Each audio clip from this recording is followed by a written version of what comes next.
শিক্ষার্থীরা, কেমন আছো তোমরা? আশা করি ভালো আছো। তো আমি আজকে তোমাদের সামনে হাজির হয়েছি নবম শ্রেণীর চতুর্থ সপ্তাহের গণিত বিষয়ের অ্যাসাইনমেন্ট নিয়ে। অ্যাসাইনমেন্টের সলিউশনটি তোমরা অবশ্যই দেখবে। তার আগে একটি কথা হচ্ছে, আমরা তোমাদেরকে আরো অনেক মজাদার এবং আরো সুন্দর সুন্দর এডুকেশনমূলক ভিডিও তোমাদের সামনে নিয়ে হাজির হতে চাই, এবং তোমরা সাথে থাকলে এটা কেবলমাত্র সম্ভব। এই জন্য তোমাদের প্রতি আমার আহ্বান থাকবে, তোমরা চ্যানেলটির সাথে থাকো, চ্যানেলটি সাবস্ক্রাইব করো, এবং যেটা যথারীতি ইউটিউবে বলা হয় তেমনভাবেই আমি বলবো যে ভিডিওগুলো কখন তোমাদের আসে সেই নোটিফিকেশন পাওয়ার জন্য বেল আইকনে ক্লিক করবে। চলো তাহলে আজকের ক্লাসটি শুরু করা যাক। নবম শ্রেণীর গণিত বিষয় এটি হচ্ছে 2 নম্বর অ্যাসাইনমেন্ট। আমরা এটি সলিউশন দেখব এবং আমাদের জন্য কি নির্ধারিত কাজ আছে সেটা আমরা দেখব।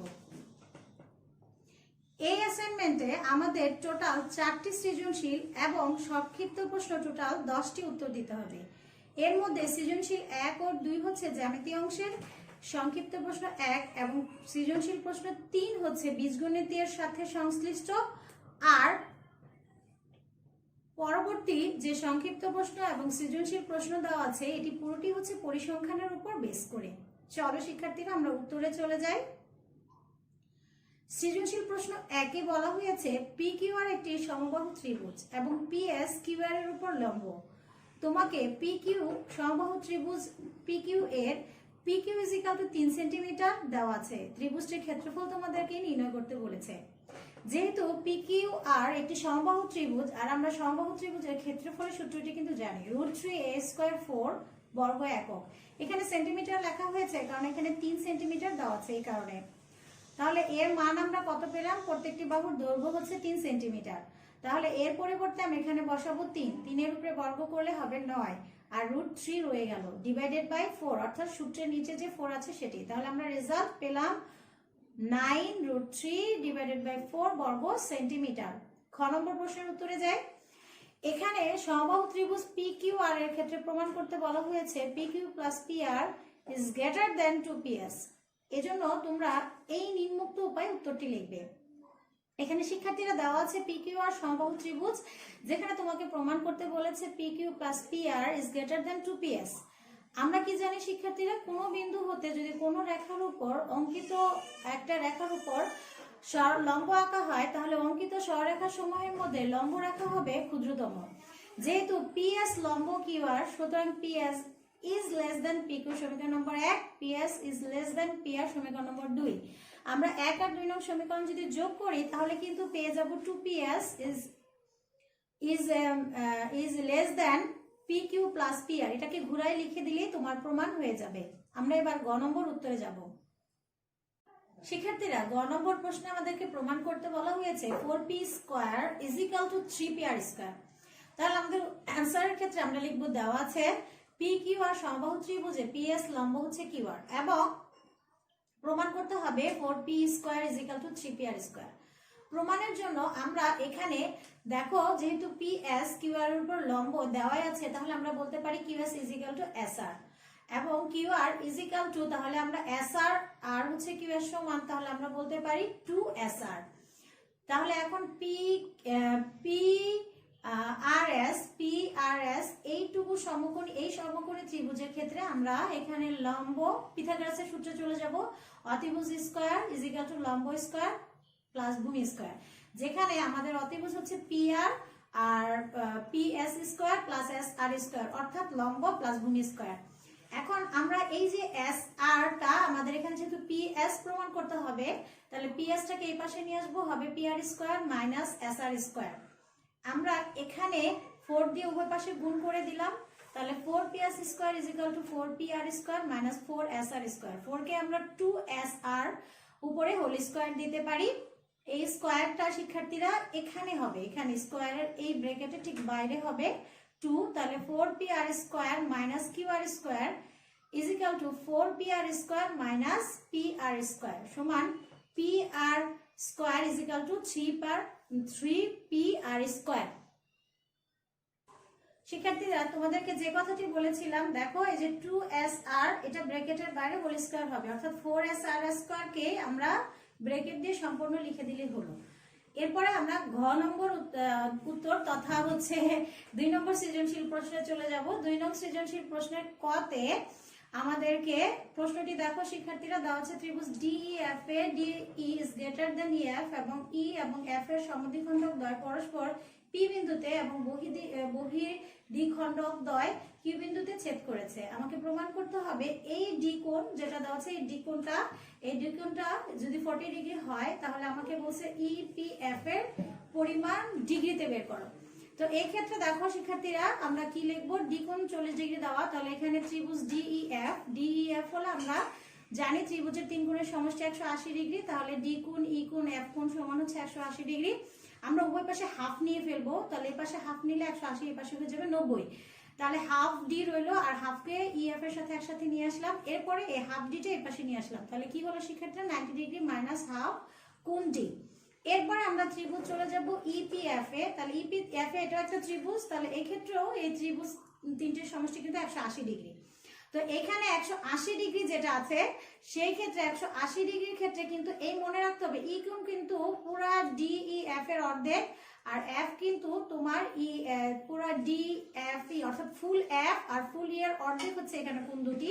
তাহলে আমাদের এখানে EF is equal to 180 minus half EF থাকবে, আর হাফ EF এর মান আমাদের এখানে 90 ডিগ্রি মাইনাস হাফ ডি কোণ। তাহলে আমরা এখানে হাফ ডি কোণের মান কত জানি 40, তাহলে 40 গুণ হাফ ইন্টু 40, তাহলে হাফ দিয়ে 40 কে গুণ করলে হবে 20 থেকে 90 থেকে এখানে 20 চলে গেলে 70, 180 থেকে 70 চলে গেলে থাকলো 110। তাহলে কিন্তু আমরা EPF অর্থাৎ EPF কোণের মান পেয়ে গেলাম কত ডিগ্রি, 110 ডিগ্রি। শিক্ষার্থীরা আমরা পরের উত্তরটাতে দেখবো। পরের উত্তরের জন্য তোমাদের চিত্রটা এরূপ হবে আর কি, এটা আগে দেখে নিলাম। এরপরে আমরা পরে দেখো প্রশ্নটা দেখবো, এখানে বলা হচ্ছে DEF ত্রিভুজে DE is greater than EF এবং E কোণ ও F কোণ এর সমদ্বিখণ্ডক দ্বয় পরস্পর P বিন্দুতে ছেদ করেছে এবং বহির দ্বিখণ্ডক দ্বয় Q বিন্দুতে ছেদ করেছে। প্রশ্ন হচ্ছে বর্ধিত ইপি কে যদি আমি বাড়াই দিই, দেখো এখানে আমি এম পর্যন্ত বাড়িয়েছি, আমাকে প্রমাণ করতে হবে যে DME এটা হচ্ছে আমার স্থূল কোণ অর্থাৎ বড় 90 ডিগ্রি থেকে বড়। তাহলে আমরা বিশেষ নির্বাচনে যে কথাগুলো ছিল সেগুলো আগে লিখে নিব যে DEF A DE is greater than F এবং বর্ধিত EPDF কে এক বিন্দুতে ছেদ করে। আমাকে প্রমাণ করতে হবে যে কোণ DMF স্থূল কোণ। এখন আগে যেহেতু দেওয়া আছে DE is greater than EF, সেই ক্ষেত্রে কিন্তু আমরা জানি যে F কোণের ক্ষেত্রে আমাদের এইখানে এই E কোণটা কিন্তু অর্ধেক হয়ে গেছে শিক্ষার্থীরা, তাহলে E আর F কোণটা F প্লাস এখানে হাফ E নেওয়া হয়েছে, এই পাশে আমরা এই সমীকরণের দুই পাশে হাফ E কোণ নিয়ে নিলাম, এটা হচ্ছে সমীকরণ নম্বর 1। এখন EDM এই ত্রিভুজ ক্ষেত্রে DEM এর ত্রিভুজের ক্ষেত্রে বহিস্থ যে কোণ সেটা হচ্ছে আমাদের EMF, এই যে এইটুকু কোণ কিন্তু বাইরে, এই যে এইটুকু কোণ, হ্যাঁ শিক্ষার্থীরা দেখা যাচ্ছে নিশ্চয়ই মাউস পয়েন্টার দিয়ে, এখানে এই কোণটা বাইরে রয়েছে। তাহলে বাইরের ক্ষেত্রে বহিস্থ কোণের ক্ষেত্রে কি হয়, তার বিপরীত অন্তঃস্থ কোণের সমষ্টি সমান, তাহলে অন্তঃস্থ কোণ হচ্ছে ডি কোণ আর হচ্ছে DEM, আর ডি প্লাস DEM হচ্ছে ই কোণের অর্ধেক, তাহলে এটা হলো ই কোণের অর্ধেক। এরপরে আবার আমরা চলে যাব ত্রিভুজ EMF এর ক্ষেত্রে বহিস্থর ক্ষেত্রে হচ্ছে আমাদের এবারও DME, সেখানে F কোণ প্লাস হচ্ছে FEM, এই F কোণ কিন্তু হচ্ছে ফুল F কোণের অর্ধেক, তাহলে পাওয়া গেল এটা। তাহলে উপরের সমীকরণ 1 এ বসালে পাই আমরা 1 নং এ আমরা এখানে এই যে মানগুলো পেলাম সেগুলো 1 নং সমীকরণে বসিয়ে দেব, অর্থাৎ হাফ F কোণ সমান হাফ E কোণের মানটা আমরা এখানে পেয়েছিলাম EMF, এটা বসাই দিব, আর DME এটা বসাই দিলাম। তাহলে 1 নং এর দুই পাশে বসাই দিলে অবস্থাটা দাঁড়াচ্ছে এরকম, কোণ DME is greater than EMF। কিন্তু চিত্র থেকে কি পাওয়া যাচ্ছে, চিত্র থেকে কিন্তু দেখা যাচ্ছে এখানে খেয়াল করো শিক্ষার্থীরা DME এটা আর এদিকে EMF, এই পুরোটা কিন্তু এক সরল কোণ, এই যে এটা এই যে এই কোণটা এমটার এই পাশে 90 ডিগ্রি এই পাশে 90 ডিগ্রি, তাহলে হচ্ছে সরল কোণ। তাহলে যেহেতু আমাদের এই পুরোটা হচ্ছে সরল কোণ, তাহলে আমরা বলতে পারি DM ইজ গ্রেটার দ্যান হচ্ছে 90 ডিগ্রি, তাহলে এটা আমার প্রমাণিত হয়ে গেল এটা স্থূল কোণ। পরবর্তী উত্তরটি আমরা দেখে নিব। শিক্ষার্থীরা তাহলে আমরা গ নম্বর উত্তরটি দেখি। এখানে DEF ত্রিভুজে আমাদেরকে যেহেতু বহির্দ্বিখণ্ড,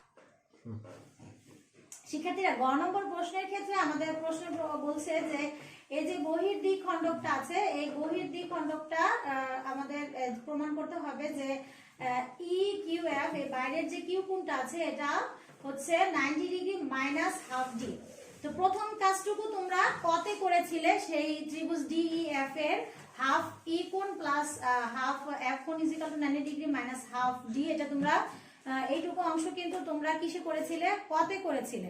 তো কর পরবর্তী অংশ থেকে আমি শুরু করছি। এখানে ত্রিভুজ DEF এ দেখো এখানে F DEF ত্রিভুজে FEQ is equal to half হচ্ছে FEQ হাফ। এখানে আমরা 180 ডিগ্রি থেকে মাইনাস দিব DF কে। কেন? দেখো এটা হচ্ছে আমরা 180 মাইনাস বলতেছি কেন, কারণ এখানে এই যে DEF এটা পুরোটা হচ্ছে DEG কোণ, এখান থেকে 180 ছিল, 180 থেকে তুমি হাফ করে এই যে এইটুকু শুধু বলছো DEF, এজন্য আমরা লিখবো হাফ 180 মাইনাস DF, অর্থাৎ 180 থেকে হাফ, তো এখানকার হাফ যেটা ছিল সেটাই 180 থেকে আমরা যদি DEF টা বাদ দেই তাহলে আমরা পেয়ে যাব FE এই কিউ কোণটুকু, FEQ কোণ।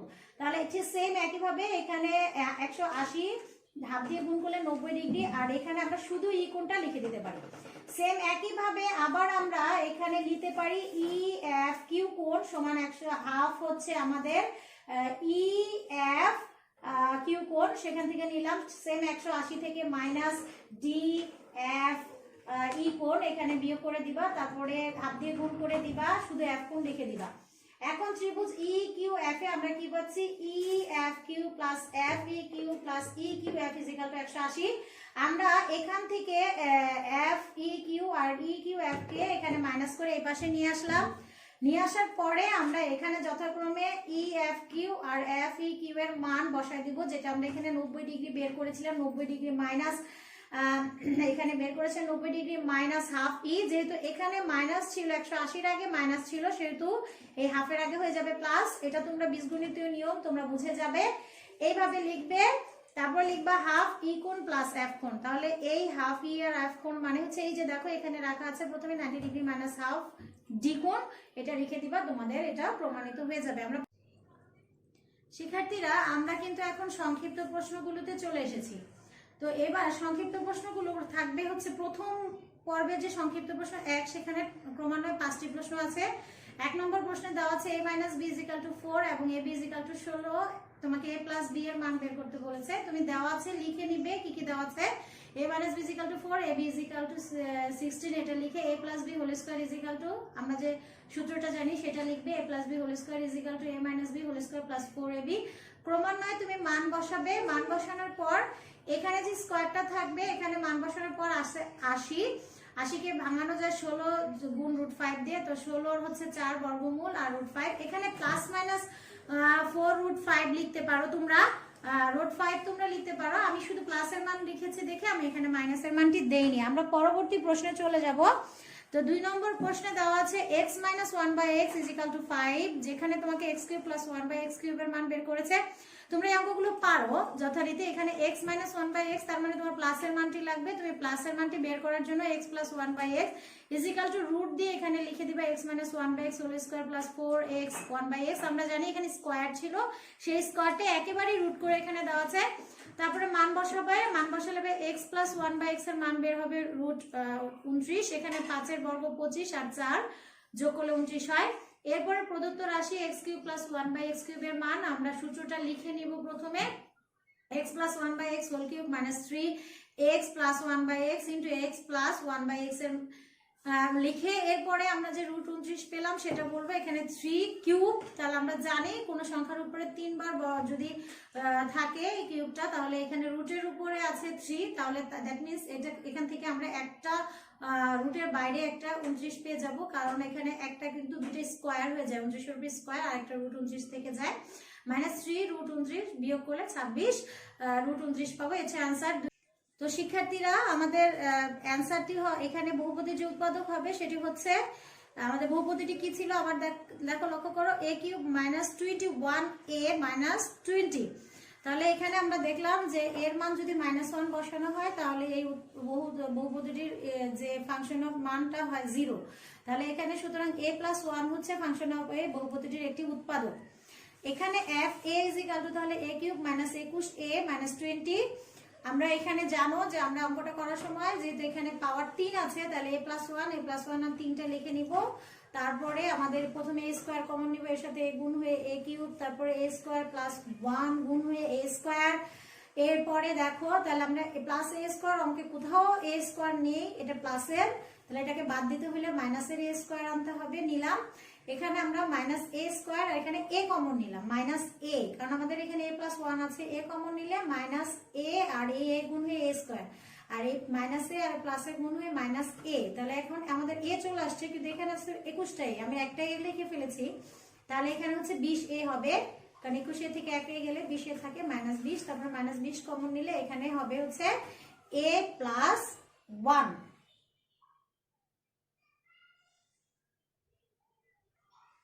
তাহলে শিক্ষার্থীরা আমরা যেখানে ছিলাম এখানে -20 কমন নিলাম, তাহলে আমাদের এখানে থাকছে কি a+1। তাহলে এখন উৎপাদকের নিয়ম অনুযায়ী কমন সংখ্যাটা কমন নিয়ে ফেললাম a+1, তাহলে এখানে রইল a স্কয়ার -a 20। এটা আবার যথারীতি উৎপাদক বিশ্লেষণ হয়, অর্থাৎ মিডল টার্ম হয়। আমরা -5a + 4a দিয়ে মিডল টার্ম করলে আমাদের রেজাল্টটা শেষ পর্যন্ত এসে দাঁড়াবে a+1 * a-5 * a+4। এটা হচ্ছে আমাদের উৎপাদকের রেজাল্ট চলে আসবে। আমরা দেখো এই যে আমাদের উৎপাদকের রেজাল্টটা আমরা এখানে আবার লিখে দিয়েছি, তোমরা আবার এরকম লিখে দিবে। এরপরে প্রশ্ন আছে x টাকায় x% সর মুনাফায় x 4 বছরের মুনাফা হলে x এর মান কত। এখানে x এর মানটা মিস হয়েছে, তোমরা এখানে খেয়াল করো না, প্রশ্ন যেহেতু তোমাদের কাছে আছে তোমরা বুঝে যাবে। এখানে লিখবা x এর মান কত। তাহলে আমরা x এর মান বের করার জন্য এখানে মূলধন হচ্ছে p x টাকা, মুনাফার হার আর হচ্ছে x%। এখানে x% যেটা আছে এটাকে আমরা পরবর্তীতে ভাঙায় লিখে দিব x / 100, কারণ মুনাফার হার পার্সেন্টেজকে এখানে ভেঙে লিখলে x / 100 লিখতে হয়, সেটা আমরা লিখবো। আর n হচ্ছে 4 ইয়ার বা 4 বছর তোমরা লিখবা। তাহলে x এর মান বের হবে কত 25%, অর্থাৎ x = x * x / 100 * 4। তাহলে x ডিভাইডেড বের হয়ে যাবে আমার x এর মান বের হয়ে গেল কত আমার 25। তো শিক্ষার্থীরা আমরা যেটা বলেছিলাম যে তোমাদেরকে এখানে x এর মান বের করতে বলেছে, এটা আমি সংশোধন করে দিয়েছি। এখন x% কি কিন্তু আমরা ভেঙে x / 100 লিখবো। তাহলে দেখো আমাদের রেজাল্ট কি আসবে, x এর মান হচ্ছে 25। তোমরা এটা আমরা জানি I = PNR এর সূত্র দিয়ে তোমরা করলে এটা রেজাল্টটা। তো শিক্ষার্থীরা আমরা চলে আসলাম 5 নম্বর প্রশ্নে। তো 5 নম্বর প্রশ্নে 5 নম্বর প্রশ্নটি ছিল 1/p = √5 - 2 হলে p স্কয়ার এর মান কত। তো আমাদের 1/p এর মানটা আমরা লিখে নিব, তারপরে p টাকে উল্টাই দিলাম, তাহলে p থাকবে আর 1/√5 - 2 আসবে। আমরা √5 + 2 দিয়ে উপরে নিচে গুণ করব, তাহলে হয়ে যাবে √5 এর উপরে হোল স্কয়ার -2 এর উপরে হোল স্কয়ার, অর্থাৎ a + b * a - b এর সূত্রে এই 2 এ হয়ে যাবে 2 দুগুণে 4 আর রুট স্কয়ার কেটে থাকবে 5 থেকে 4 গেলে 1, তার মানে আমরা এটা পেয়ে যাব p এর মান √5 + 2। তারপর আমরা এটা দুই পাশে বর্গ করে দেই শিক্ষার্থীরা p স্কয়ার, তাহলে এখানে a + b হোল স্কয়ার সূত্র √5 এর উপরে হোল স্কয়ার + 2 √a মানে √5 * b মানে হচ্ছে 2 + 2 এর উপরে হোল স্কয়ার। স্কয়ার রুটে কাটা 5 আর 2 দুগুণে 4 √5 আর 2 এর উপরে হোল স্কয়ার = 4, তাহলে 5 আর 4 এর যোগ করলে 9 + 4 √5, তাহলে আমরা p স্কয়ারের রেজাল্ট কিন্তু পেয়ে গেলাম। শিক্ষার্থীরা এটা হচ্ছে তোমাদের 5 নম্বর সংক্ষিপ্ত প্রশ্নের উত্তর। আবার আমরা সৃজনশীলে চলে যাব।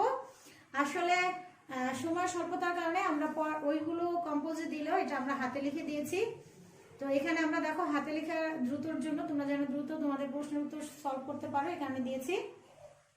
তো এখানে প্রশ্ন হচ্ছে a + b + c = m, a² + b² + c² = n, a³ + b³ = p³। m = 0 হলে দেখাও যে a³ + b³ + c³ = -3abc = 0। এটা আমাকে প্রমাণ করতে হবে কতে। তাহলে আমরা পাচ্ছি কি a + b + c হচ্ছে m, তাহলে a + b + c হচ্ছে 0, m এর মান এখানে 0 বলা হয়েছে। তাহলে +c কে আমরা এই পাশে নিয়ে আসলে -c, এরপর হোল কিউব করে দিব। এখানে a + b হোল কিউবের সূত্র a³ + b³ + 3ab * a + b = -c³। শিক্ষার্থীরা আমরা a + b হোল কিউবের সূত্র করে দিলাম। সূত্র করে দেওয়ার পরে এখানে a প্লাস বি মানে হচ্ছে মাইনাস সি বসায় দিবা, তাহলে মাইনাস 3bc পেয়ে যাবে। এগুলো যথারীতি একই রকম। এখানে মাইনাস সি কিউব ছিল, মাইনাস সি কিউবকে এর পাশে নিয়ে আসলে প্লাস এ কিউব হয়ে গেল। এরপরে আমরা প্রমাণের যে জিনিসটা চেয়েছে সেটার জন্য একটু সাজিয়ে লিখে দিলাম, তাহলে আমরা অ্যান্সার বা উত্তরটা পেয়ে গেলাম। এরপরে আমাদের খতে দেখো বলেছে, খতে বলেছে সি ইজ ইকুয়াল টু যদি শূন্য হয় দেখো যে M cube plus 2p cube is equal to 3mn। তাহলে এখানে a plus B plus C is equal to m, তাহলে সি এর মান শূন্য, তাহলে থাকছে a প্লাস বি মানে হচ্ছে m, আর a square B square plus C square is equal to C এর মান শূন্য, তাহলে আমরা পাচ্ছি a square plus B square is equal to n। আর আবার দেওয়া আছে a cube plus B cube is equal to p cube, তাহলে m cube plus 2p cube এটা তোমাদের বইয়ের 3.1 এর একদম হুবহু একটা অঙ্ক কিন্তু এটা তোমাদের দিয়ে দিয়েছে। সরি ভুল বলেছি, 3.2 এর 3.2 এর একদম হুবহু অঙ্ক এটি। তাহলে m cube plus 2p cube, আমরা m এর মান বসায় দিলাম a plus b whole cube plus 2 এর p কিউবের মান বসায় দিলাম a cube plus b cube, 2 দিয়ে গুণ করে দাও এই অংশটা 2a cube plus 2b cube, আর a প্লাস b হোল কিউবের সূত্র করে দাও a cube plus 3a square b plus 3ab square plus b cube. এখানে তিনটা a কিউব পাওয়া যাবে, এই যে a কিউব আর a কিউব যোগ হয়ে, এরপরে আমরা যথারীতি 3a স্কয়ার কমন নিব, থাকবে a প্লাস b, আর এখানে 3b স্কয়ার কমন নিব, থাকবে a প্লাস b, তাহলে a plus b common, 3a square plus 3b square, 3টাকে আমরা কমন নিয়ে গেলাম, a square plus b square, তাহলে a প্লাস b এর মান m, আর a স্কয়ার b স্কয়ার এর মান n, তাহলে 3 রয়ে গেল। আমরা গুণ করে দিলে আমাদের প্রমাণ পেয়ে যাব। এটা হচ্ছে আমাদের খ নম্বর প্রশ্নের উত্তর। এরপরে আমরা পাবো হচ্ছে গতে আমাদের প্রশ্নে বলা আছে m ইজ ইকুয়াল টু যদি 10 হয়, যে m ইজ ইকুয়াল টু 10 আর n ইজ ইকুয়াল টু 38, তাহলে a minus b whole square plus b minus c whole square minus c minus a whole square এর করো। এটাও আমাদের বইয়ের অঙ্ক, অর্থাৎ 3.1 এর অঙ্ক। তাহলে a plus b plus c is equal to m, m এর মান দেওয়া আছে 10 লিখে দিলাম, এখানে n এর মান 38 দেওয়া আছে, a square plus b square plus c square is equal to লিখলাম n, n এর মান 38 লিখে দিলাম, a minus b whole square plus b minus c whole square plus c minus a whole square লিখে দিলাম। আমরা প্রথমে a minus b whole square বর্গের সূত্রটা করে নিলাম, তিনটার ক্ষেত্রে বর্গের সূত্র বসাই দিবা, a square minus 2ab plus b square minus 2bc plus c square minus 2ac plus c square. এরপর আমরা দুইটা 2a স্কয়ার দুটো পাই, এই যে এখানে একটা a স্কয়ার আর এখানে একটা a স্কয়ার মিলে আমাদের হয়ে গেল হচ্ছে a স্কয়ার মিলে হয়ে গেল 2a স্কয়ার, আর দুটো b স্কয়ার আর b স্কয়ার মিলে হয়ে গেল 2b স্কয়ার, আর এখানে c স্কয়ার মিলে হয়ে গেল 2c square minus 2ab minus 2bc আর মাইনাস 2ac। তারপরে আমরা এখানে পেলাম 2ab plus bc plus ac, তাহলে এখানে আমাদের সূত্র হয়ে গেল a plus b 2ab plus bc plus ac এর আমরা কি লিখবো সূত্রটা লিখে দিব। তাহলে সূত্রটা লিখে দিলাম, লিখে দেওয়ার পর এখানে 2ab প্লাস bc সূত্র a plus b plus c whole square minus a square plus b square plus c square আমরা এখানে লিখে দিলাম। তাহলে এরপরে মান a plus bc whole square মান 10 এর উপর হোল স্কয়ার মাইনাস 38 বর্গ করলাম 100 বিয়োগ 38, 76 থেকে 62 বিয়োগ করলে 76 মাইনাস 62 ইজ ইকুয়াল টু বিয়োগ করলে 14 বের হবে। তারপরে আমরা পরের সংক্ষিপ্ত প্রশ্নগুলোর উত্তরে ধারাবাহিকগুলি চলে যাব। উপাত্ত সমূহের সর্বনিম্ন সংখ্যা 3, পরিসর 90 হলে সর্বোচ্চ সংখ্যা কত? আমরা সর্বোচ্চ সংখ্যা x ধরে পরিসরের উত্তর দিয়ে যথারীতি আমরা x এর মান বের করব, তাহলে x এর মান এখানে বের হবে 92। এরপরে আমরা চলে যাব 1 থেকে 22 পর্যন্ত 3 দ্বারা বিভাজ্য সংখ্যাগুলোর মধ্যক। তাহলে 1 থেকে 22 পর্যন্ত 3 দ্বারা বিভাজ্য সংখ্যাগুলো হচ্ছে 3, 6, 9, 12, 15, 18, 21, তাহলে এখানে 7 যা বিজোড় সংখ্যা, আর মধ্যক হচ্ছে n+1 divided by 2, 7+1 divided by 2। আমরা এখানে 4তম পদ পাই, এখানে 1, 2, 3, 4তম পদ হচ্ছে 12। তাহলে এটা আমরা পারি, এই ধরনের এভাবে অ্যানসার লিখে দিলে হয়ে যাবে। পরে 1 0 1 1 0 1 0 1 এরকম ধারাবাহিক সংখ্যাগুলো গড় বের করতে বলছে। আমরা স্বাভাবিকলি গড় বের করার যে সূত্র জানি, গড় সমান উপাত্ত সময়ের সমষ্টি ডিভাইডেড বাই উপাত্ত সময়ের সংখ্যা। এখানে টোটাল যোগ করলে আমরা 6টা 1 পাই, তাহলে 6 আর 11টা টোটাল সংখ্যা আছে, ভাগ করলে রেজাল্ট আসে 0.5454। তো আমরা তোমরা এটাকে পাইলে চাইলে এরকম 545 লিখতে পারো, অথবা 0.55 লিখে দিলেও হয়ে যাবে।